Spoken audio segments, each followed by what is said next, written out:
Hi everyone, I'm Barbara, a 28-year-old marketing executive, and what I'm about to share completely changed my life. 3 years ago, I thought I had it all. I had just married Bob Reynolds, a charming corporate lawyer from an elite family. The grand wedding at the Reynolds estate should have been my first warning sign about what I was walking into. At our first family dinner after the honeymoon, my mother-in-law Sandra, the queen of backhanded compliments, made her feelings clear. "Darling, that dress is interesting," she said with a tight smile. "I suppose it's what one would expect from your background." Bob defended me then. "Mother, Barbara's dress is perfectly fine." But that was before she got into his head. Living in Boston's high society felt like navigating a minefield. Sunday dinners became endurance tests, where Sandra orchestrated elaborate gatherings designed to highlight my middle-class roots. "Did you hear about the charity gala?" my sister-in-law Lisa would ask, her tone dripping with condescension. The Petersons were wondering why Barbara wasn't on the planning committee. I was actually running a major campaign at work that week, I'd explain, only for Sandra to chime in. "Of course, dear, work is so important when you're new to our circles." The subtle jabs were relentless. Then there was Uncle Adam and his son Steve, who began appearing more frequently. Steve, unemployed at 30, was a trust fund slacker who slouched in designer clothes.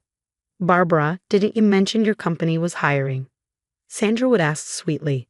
"Perhaps you could help Steve. Family should stick together." One evening, I caught Steve scrolling through my phone when I'd left it on the counter. "Just trying to find that restaurant you mentioned," he claimed, but the smug look on his face said otherwise. Meanwhile, Bob grew distant. Late nights at the office became more frequent, and his demeanor changed, especially after family gatherings. "You seem tense lately," I told him one night. "Mother says you've been acting strange. She's worried about us." "Worried about what?" "That I might actually succeed in my career." "Don't start, Barbara. She means well." The final straw came at a family brunch last month. Sandra accidentally spilled wine all over my presentation materials for a crucial Monday meeting. "Oh dear. How clumsy of me," she cooed. But really, who brings work to a family gathering? As I scrambled to salvage my soaked slides, Lisa was busy snapping pictures, likely for their family group chat, the one I was never invited to join. "Better be careful with those documents, Barbara," Steve muttered as he passed by. "You never know what might end up in the wrong hands." I didn't know it then, but they were already setting their trap. Looking back, every smile, every helpful suggestion, and every gathering was part of a calculated plan to undermine me. Things escalated when Sandra began hosting more intimate family events. Steve was suddenly omnipresent, a bad penny that wouldn't go away. "Barbara, be a dear and help Steve with his resume," Sandra said one evening, cornering me in the kitchen. "He's looking to break into marketing." "I really need to focus on my own work," I protested. "Family first, darling. That's how we do things here." Reluctantly, I found myself stuck in the study with Steve, while everyone else conveniently disappeared.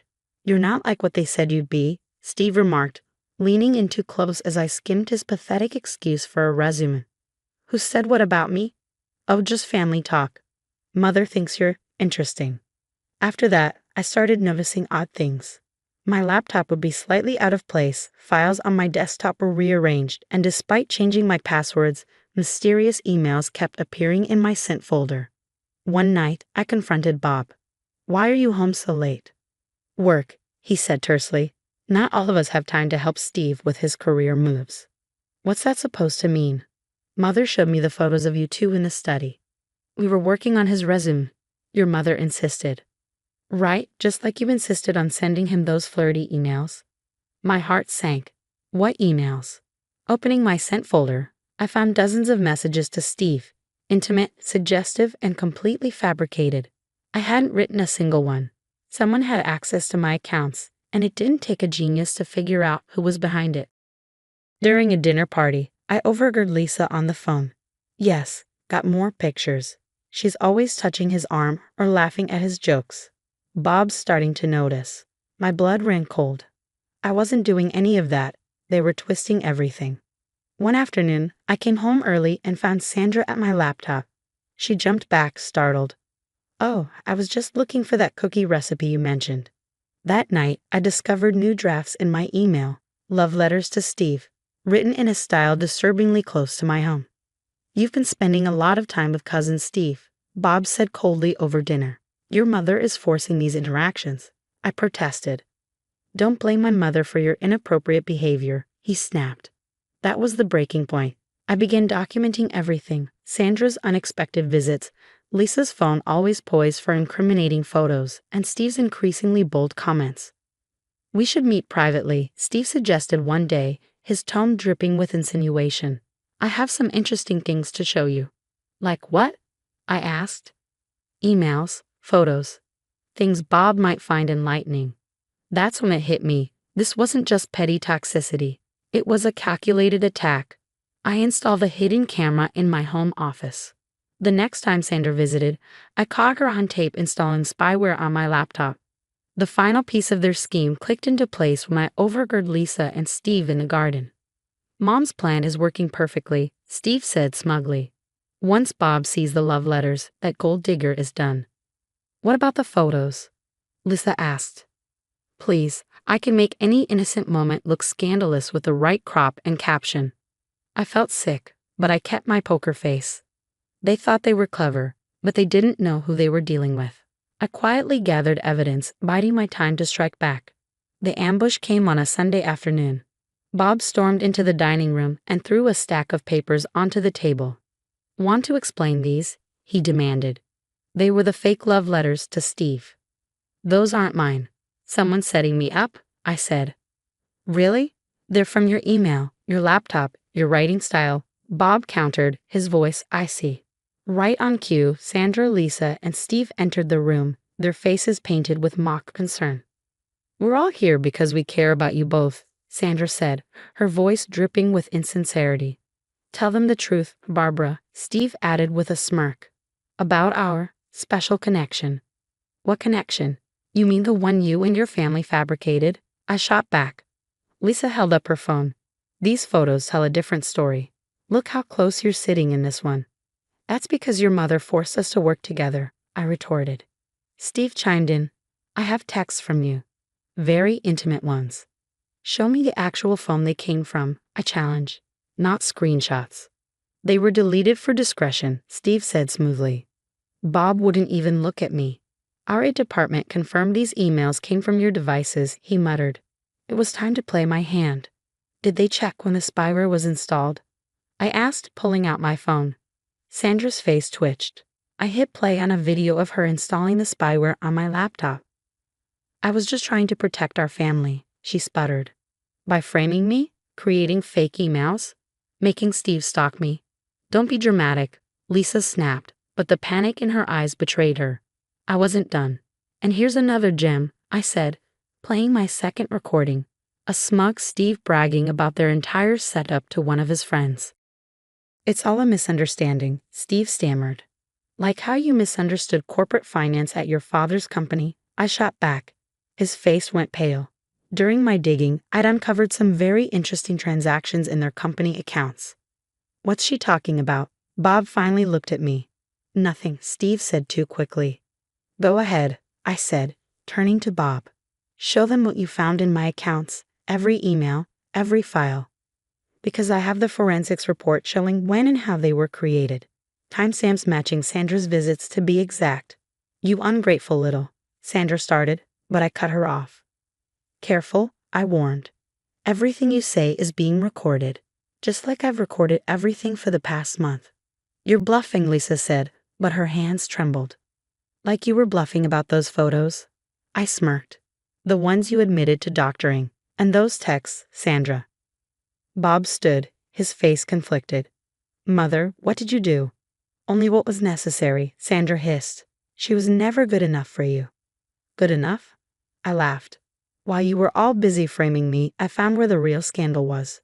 Should I start with the company finances or Lisa's little corporate espionage side hustle?" Their faces crumbled as realization dawned. What they didn't know was that I'd already sent everything to the right people, people who could dismantle their empire with one email. I stood tall. "Let's talk about what happens next." I never went directly to Bob with the full evidence. Instead, I sent it to the board of directors at his firm. Their reaction was swift and devastating. "Breaking news: Reynolds family empire faces federal investigation." The headline flashed across my TV screen as I sipped my coffee. My phone buzzed. Bob's 20th call of the day. Straight to voicemail, just like his desperate texts. Please, we can fix this. I should have believed you. Give me another chance. The Reynolds family facade cracked spectacularly. Steve's embezzlement from Uncle Adam's company made the headlines first. Millions stolen, with Sandra helping cover it up through fake charitable donations. You've ruined us. Sandra shrieked when she cornered me outside my office. No, you did that yourself, I said, rushing past her. How's the country club membership holding up? Next, Lisa's corporate espionage was exposed. She'd been selling company secrets to competitors. The same skills she used to frame me brought her downfall. The irony was delicious. Miss Miller, my boss, called me into his office. Stellar work on exposing the Reynolds scandal. How would you feel about heading our New York office? The divorce papers arrived the same day as my promotion letter. Bob's signature was shaky, likely because he'd just been forced to resign from his firm. I never meant for it to go this far, Steve confessed when he came begging for help. Really? I said, raising an eyebrow. Like you never meant to steal millions from your father's company. They'll send me to prison, he pleaded. You should have thought of that before trying to destroy my life. The fallout extended beyond the immediate family. Uncle Adam faced a reckoning when the fraud investigation uncovered decades of tax evasion. The IRS was particularly interested in Sandra's charitable foundation. Lisa texted me in a panic. They're freezing my accounts. I need help. Delete. Bob tried again. The firm is filing for bankruptcy. Please talk to me. Delete. Standing in my new Manhattan beachfront condo, I watched the sunset over the city. My Boston house had sold for well above asking price. Meanwhile, the Reynolds family mansion was being seized by authorities. Congratulations on the corner office, my new assistant said, handing me the day's paper. The headline read, Reynolds family business empire collapses amid fraud charges. The final text came as I deleted their entire family from my contacts. We're sorry, it read, signed by all of them. Delete. Success truly is the best revenge. They tried to frame me as a cheater but ended up exposing their own crimes. They thought they could break me, but I broke their empire instead. Now they're facing charges in bankruptcy while I'm thriving. What would you do if your spouse's entire family conspired against you? Would you expose them all at once or take them down one by one like I did? Share your thoughts below.